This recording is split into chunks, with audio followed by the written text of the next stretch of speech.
বাবা মাকে ভক্তি করতে ভুলে যাচ্ছি, নিমাই কখনো ভোলেনি। পণ্ডিত হতে পারে কিন্তু মাতৃভক্তি সে ভোলেনি। মাতৃভক্তি ভোলেনি। আমরা বাবা মাকে এখনকার দিনে প্রণাম করতে ভুলেই যাচ্ছি, ঠাকুর দেবতাকে প্রণাম করতে ভুলেই যাচ্ছি। যদিও বা প্রণাম করি, ওই দায়ে সারা প্রণাম ছেড়ে দিচ্ছি। এখন ঠুকো প্রণাম উঠেছে। হ্যাঁ, ঠুকো প্রণাম, আঙুলটা নিয়ে শুধু মাথায় ঠেকানো। এই আমরা শিখেছি এখনকার দিনে। খুব আপডেট হয়েছি তো, ওই জন্যে খুব আপডেটেড, উই আর আপডেটেড।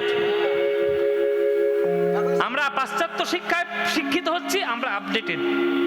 আর আমরা কীর্তন করি, আমি একটু হরিনাম করি, উই আর ব্যাকডেটেড। ওদের কথা কেউ শোনে নাকি? জেনে রাখবেন, ভারতবর্ষের থেকে আধুনিক দেশ পৃথিবী থেকেই, কিন্তু ভারতবর্ষকে আপনি চিনতে পারেননি, আপনার দুর্ভাগ্য, ভারতবর্ষের দুর্ভাগ্য নয়। আপনার দুর্ভাগ্য, আপনি ভারতবর্ষের শিক্ষা গ্রহণ করতে পারেননি। পৃথিবীতে এমন একটা দেশ দেখান যেখানে বাবা মায়ের চরণে প্রণাম করে তাকে ভগবান তুল্য সম্মান দেওয়া হয়। ভারতবর্ষ ছাড়া অন্য কোনো একটা দেশ আছে? দেখান আমাকে। পারবেন আমেরিকার ছেলে মেয়ে তাদেরকে করাতে? ইংল্যান্ড, রাশিয়া, জাপান, জার্মান করাবেন? পারবেন না। সে শিক্ষা তাদের নাই। সে শিক্ষা একমাত্র ভারতবর্ষে। যে যার জন্য তুমি দেহ পেয়েছো, যার জন্য তুমি জন্ম নিতে পেরেছো, সেই বাবা মাকে প্রথম ভগবানের আসনে বসাও। তাই আগে মার চরণে প্রণাম। মার চরণে প্রণাম করছে। মা, জননী জন্মভূমিশ্চ স্বর্গাদপি গরীয়সী। তোমার চরণ সেবা স্বর্গের থেকেও বড় সেবা মা। সারাদিন হরিনাম করার পর আমার তোমার মুখখানা মনে পড়েছে, আমি ঘরে চলে এসেছি মা গো। ও মা, তোমার চরণে প্রণাম করি, তুমি আমাকে আশীর্বাদ করো মা। সচিমা বলছে, নিমাই রে, আশীর্বাদ আর কি তোকে করবো বাবা, আমি বড় জনম দুঃখিনী, কাছে তো কিছু নেই তোকে দেওয়ার মতো, কি আশীর্বাদ করবো বল? তুই যা চাইবি এই ভর সন্ধে বেলায় এই নবদ্বীপ শুদ্ধ লোকের সামনে আমি তোকে তাই দেব, বল তোর কি চাই? তখন গৌর হরি মায়ের চরণে প্রণাম করে বলছে, মা গো, আমার ধনরত্ন জগতের কোনো ধন সম্পত্তি, মান সম্মান প্রতিপত্তি যশ চাই না, শুধু তোমার চরণে আমি প্রণাম করে একটাই আশীর্বাদ চাইছি মা গো। কি আশীর্বাদ? আমার এই আশীর্বাদ করো মা গো, এই আশীর্বাদ করো মা, যেন বদন ভরে হরি নাম গাইতে পারি, এই আশীর্বাদ। কোন নিমাইকে দেখে চোখটা তো জলে ভরা ছিল। আর চোখ যদি জলে ভরা থাকে, সামনের বস্তুকে আবছা দেখা যায়, পরিষ্কার দেখা যায় না। তাই নিমাইকে এতক্ষণ আবছা দেখছিল সচিমা। যেই চোখ থেকে জলটা সরে গেল, পরিষ্কার চোখ, এবার নিমাইকে পরিষ্কার দেখছে। যেই সচিমা নিমাইকে পরিষ্কার দেখেছে, অভিমানে ভরে সচিমাতা বলে, ওরে নিমাই রে, যা বলেছিলাম কথায় আমি আমার ফিরিয়ে নিলাম। আর আগামীকাল সকালবেলা থেকে আমি আর যেতে দেব না, আর যেতে দেব না, আমি আর যেতে দেব না, আর যেতে দেব না, সংকীর্তনে বিশ্বম্ভরে আর যেতে দেব না, সংকীর্তনে বিশ্বম্ভরে আর যেতে দেব না। ওমা, এটা কি বলছো? এক্ষুনি তো বললে যত পারিস হরিনাম কর, আবার বলছো যেতে দেবে না, এক মুখে দুই কথা। ওমা, কি হয়েছে, কি হয়েছে? তুমি কিছু রাগ করেছো? সচিমাতা কোন অভিমান করে বলে, ওরে নিমাই রে, ঘর থেকে যখন তোকে বের করেছিলাম গায়ে চন্দন লেপে দিয়েছিলাম। যে গায়ে চন্দন দিতে আমার হাত কাঁপে, সূর্যের তাপে যাতে গায়ে কিছু না হয় চন্দন দিয়েছিলাম। কিরে, এই কথা ধর, আমার মুখের দিকে তাকিয়ে আছিস কি? কোথায় ছিলিস তোরা? সকালবেলায় আমার নিমাইকে চন্দন মাখিয়ে আমি পাঠিয়েছি হরিনাম করাতে, আর তোরা সারাদিন কোথায় ছিলি? আমার নিমাইয়ের গায়ে ধুলোয়।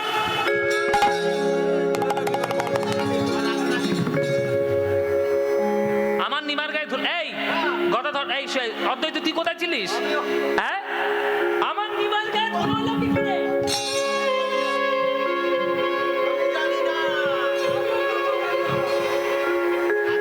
ও মায়েরা, মায়ের শাসন।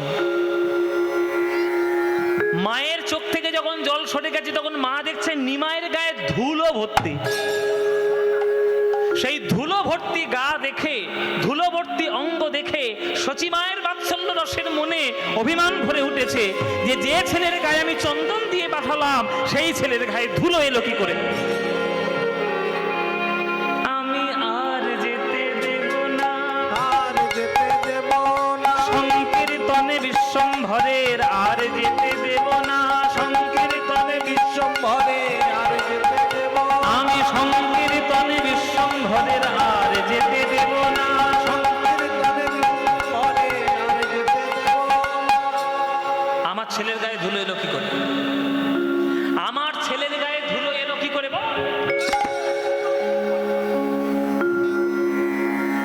গদাধর তখন ছুটে এসছে মায়ের কাছে। মা মা মা, তুমি আমাদের উপর রাগ করো না মা, তুমি বিশ্বাস করো, তোমার পা ছুঁয়ে বলছি মা, তুমি বিশ্বাস করো, আমরা কেউ তোমার নিমাইয়ের গায়ে ধুলো দিইনি। বলে তাহলে নিমাইয়ের গায়ে ধুলোটা এলো কি করে? বলে সেই কথা তোমার নিমাইকেই জিজ্ঞেস করো। তোমার এই নিমাই বড্ড দুষ্ট হয়ে গেছে, আমাদের একটাও কথা শুনতে চায় না। এই ছেলেটা এমন, আমরা বারবার বলেছি এই নিমাই এত গায়ে ধুলো মেখো না, মা আমাদের বকাবকি করবে। এই নিমাই, তোমার ছেলে নিমাই এত দুষ্ট হয়েছে, আর রাস্তার মাঝখানে গিয়ে যেইখানেই ধুলো দেখবে সেইখানেই গিয়ে ইচ্ছে করে গড়াগড়ি দেবে। সচিমা বলছে কেন? আমার নিমাই এমন করবে কেন? আমার নিমাই কি কচি খোকা নাকি যে ধুলো দেখলে গড়াগড়ি দেবে? ওরে আমার নিমাই পণ্ডিত নিমাই, কেশব কাশ্মীরির মতো পণ্ডিতকে হারিয়ে দিয়েছে নবদ্বীপে বসে, আর সেই নিমাই ধুলোয় গড়াগড়ি দেবে? তার কি মাথার খারাপ হয়েছে নাকি? তখন গদাধর মনে মনে বলছে, ওগো মা সচিমা, তুমি তো তোমার নিমাইকে চেনো না। তোমার নিমাই কি এমনি এমনি গায়ে ধুলো মাখে? ধুলো মাখার একটা কারণ আছে। কি কারণ? মনে মনে বলছে গদাধর, ওগো মা, তুমি বুঝতে পারছো না। ও মা, তুমি আমাদের দোষ দিচ্ছ তো, আমার কাছে শোনো মা। গদাধর বলছে, শোনো মা, আসলে তোমার নিমাই এমনি ধুলো মাখে না, তোমার নিমাই ধুলো মাখার স্বাদ পেয়েছে, স্বাদ পেয়েছে, স্বাদ পেয়েছে, স্বাদ পেয়েছে, ভক্তপদ ধুলো মাখার স্বাদ পেয়েছে, ভক্তপদ ধুলো মাখার স্বাদ পেয়েছে, ওগো ভক্তপদ ধুলো মাখার স্বাদ পেয়েছে।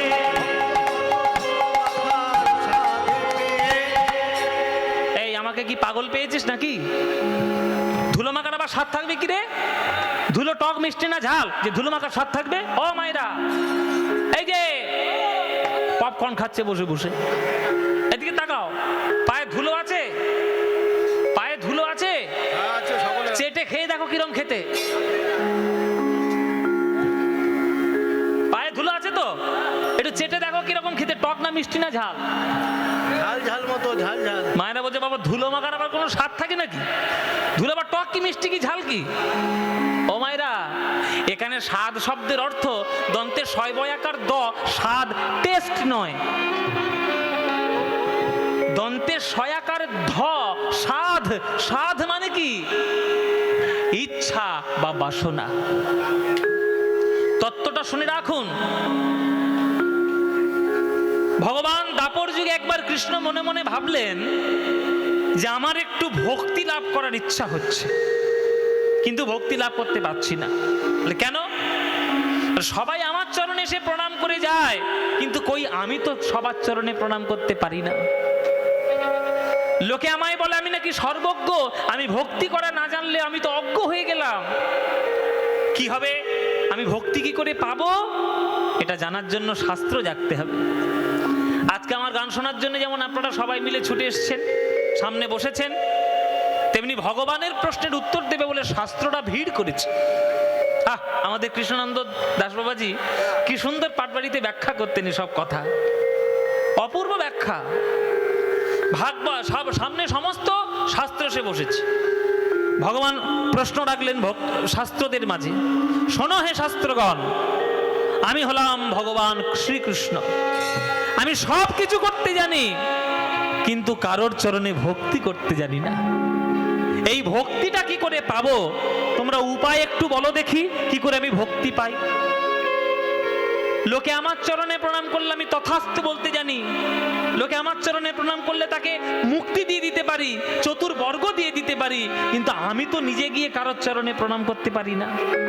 কি করে পারবো তোমরা বলো, কে বলতে পারে বলো দেখি। কেউ দেখছে একটাও হাত ওঠেনি, কেউ জানো না। তখন দেখছি কোণের দিকে একটা ভক্ত হাত তুলে বসে আছে। এই তুমি হাত তুলে বসে আছো কেন, উঠে দাঁড়াও, তোমার নাম কি? সে ভক্তটা উঠে দাঁড়িয়েছে আর তার বুকের মাঝখানে তার নাম লেখা, তার নাম হচ্ছে শ্রীমদ্ ভাগবত। শ্রীমদ্ ভাগবত বলছে, ঠাকুর আমি তোমার প্রশ্নের উত্তর দিতে জানি, আমার কাছে উত্তর আছে, তবে বলতে পারবো না। কেন? বলে আমার স্বাধীনতা নেই, তুমি যদি আমাকে বাক স্বাধীনতা দিতে পারো তবেই আমি কথাটা বলবো। ভগবান বলছে, বেশ, এই কেউ কিচ্ছু বলবে না, আমি বাক স্বাধীনতা দিলাম ভাগবতকে, বলো ভাগবত কি বলার আছে বলো। তখন ভাগবত বলছে, শোনো প্রভু, ভারতবর্ষের সংবিধান আর ভক্তি জগতের সংবিধান আকাশ পাতাল পার্থক্য রয়েছে। কিসের পার্থক্য? ভারতবর্ষের সংবিধানে সংখ্যালঘুদের জন্য কিছু কিছু বিশেষ বিশেষ সুযোগ সুবিধা আছে, আছে না?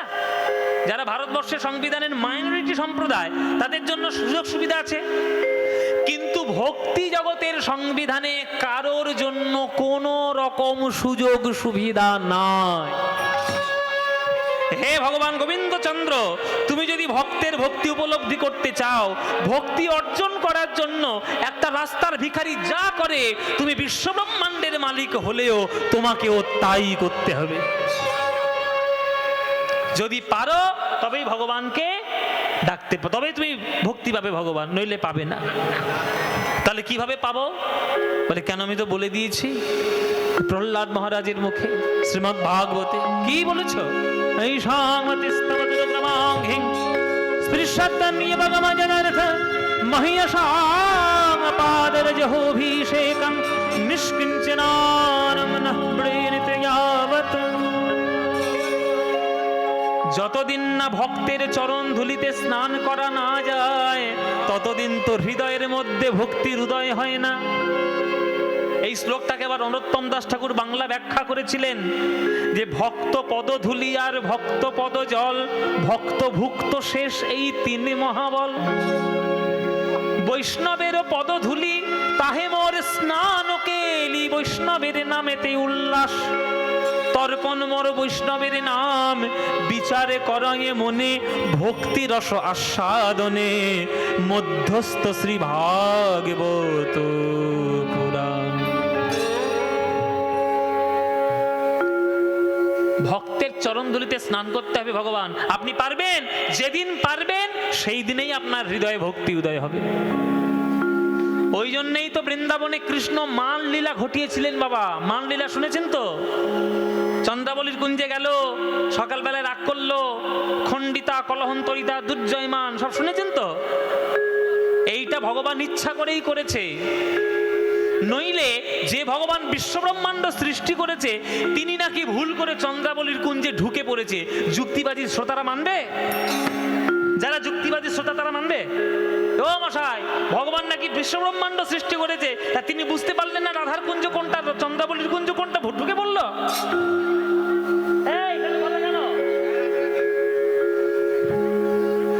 বুঝতে পারলো? আসলে ইচ্ছা করেই ঢুকেছে চন্দ্রাবলীর কুঞ্জে, ভুল করে নয় গো বাবা, ইচ্ছা করে। কেননা কৃষ্ণ জানে ইচ্ছা করে চন্দ্রাবলীর কুঞ্জে না গেলে রাধারানীর মান হবে না, আর মান যতক্ষণ না হবে রাধারানীর চরণটাও ধরতে পারবে না, আর চরণ যতক্ষণ না ধরবে স্মরগরল খণ্ডনং মম শিরসি মণ্ডনং দেহি পদবল্লভ উদারম করতে পারবে না। আর রাধারানীর চরণ ধুলো গায়ে না মাখলে আজ গৌর হতে পারবে না।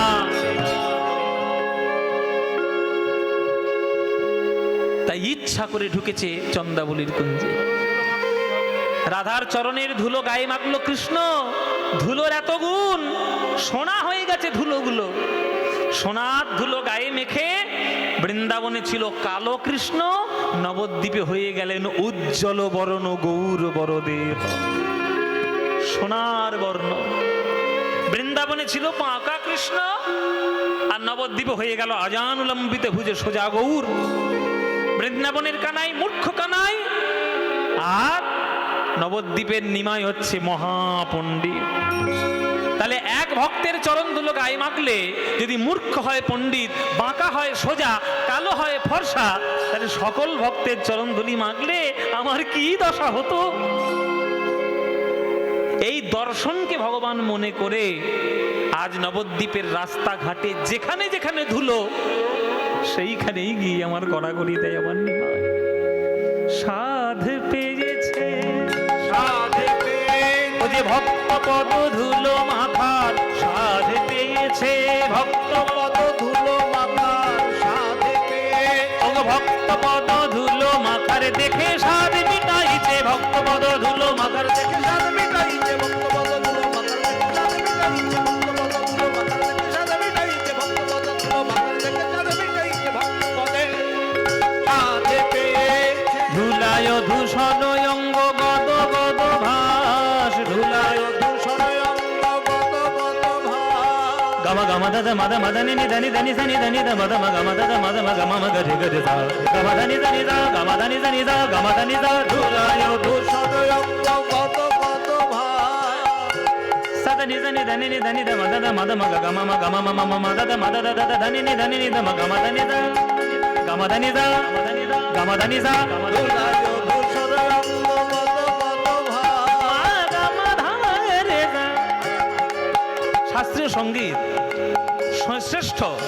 মা গম ধাম রে সা, ধাম রে সা রে নে সা ধানি মা দ গম গম দ মদ মদ নি নি নি দ ম গম ধানি নি সা গম ধানি নি সা গম ধানি সা। ধুলায় ধূসর অঙ্গ গদ গদ ভাস, এ রাধা মোহন পদ কর দহিয়া, সে রাধা মোহন পদ কর দহিয়া, সে রাধা মোহন পদ কর দহিয়া, হে রাধা মোহন পদ কর দহিয়া,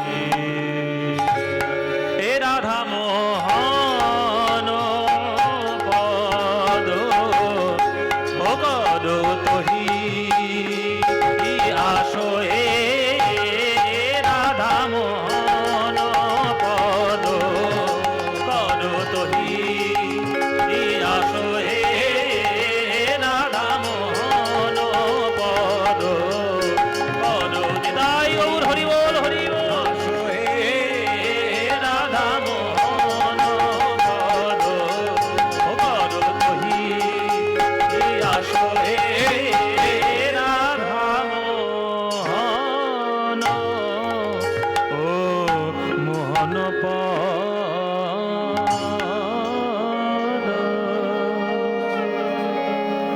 আমরা গৌরচন্দ্রিকা সমর্পণ করলাম, সমর্পণ করলাম গৌরচন্দ্রিকা। এইবার আমরা বৃন্দাবনে যাব। তো কি লীলা আমরা গাইব আপনারা গৌরচন্দ্রিকাতেই বুঝে গেছেন। আজ আমরা উত্তর গোষ্ঠ লীলা গাইব। আমাদের আগে সূর্য পূজা হচ্ছিল, পর্যায়ের নিয়ম অনুসারে সূর্য পূজার পরে উত্তর গোষ্ঠ লীলা হবে। সেই উত্তর গোষ্ঠ লীলা আমরা এবার বৃন্দাবনে যাব, সেখানে গিয়ে আমরা দর্শন করব। চলুন, আর আমাদের উত্তর গোষ্ঠ লীলা সবাই মিলে বৃন্দাবনে গিয়ে আমরা দর্শন করব। এখানে যারা যারা গান শুনছেন, বৃন্দাবন কারা গেছেন একটু হাত তুলবেন। কারা কারা বৃন্দাবন গেছেন? অনেক অনেক, বাহ, এ তো অনেকেই বৃন্দাবনে গেছে। তাহলে প্রায় সবাই বৃন্দাবনে গেছে। আচ্ছা, বৃন্দাবনে যারা গেছেন বলুন তো, বৃন্দাবনে গেলে কি বলতে হয়? হ্যাঁ, কেন হরি হরি বললে হবে না? শ্যাম শ্যাম বললে হবে না? হ্যাঁ, রাম রাম বললে হবে না? কি বলতে হবে? রাধে রাধে। তাহলে চিন্তা করো রাধারানীর ক্ষমতা কত বড়। যে বিশ্বব্রহ্মাণ্ডের মালিক হতে পারে কৃষ্ণ, কিন্তু বৃন্দাবনের মালিক কৃষ্ণ নয়, রাধারানী। ও মায়েরা, এটা তোমাদের একটা জয় জয়কার। নায়ক যত বড়ই হোক না কেন, কি হচ্ছিল বাবা, নায়ক যত বড় হোক না কেন, আর নায়িকা, নায়ক যতই হম্বিতম্বি করুক না কেন, নায়ক কিন্তু জব্দ নায়িকার কাছে। ঠিক কিনা? কেন ঠিক? ও মায়েরা ঠিক কিনা? বাবারা, বাবারা কিছু মনে করবেন না বাবা, আপনারা যারা কিছু মনে করবেন না, আমিও তো ভুক্তভোগী, ওই জন্য বুঝতে পারছি।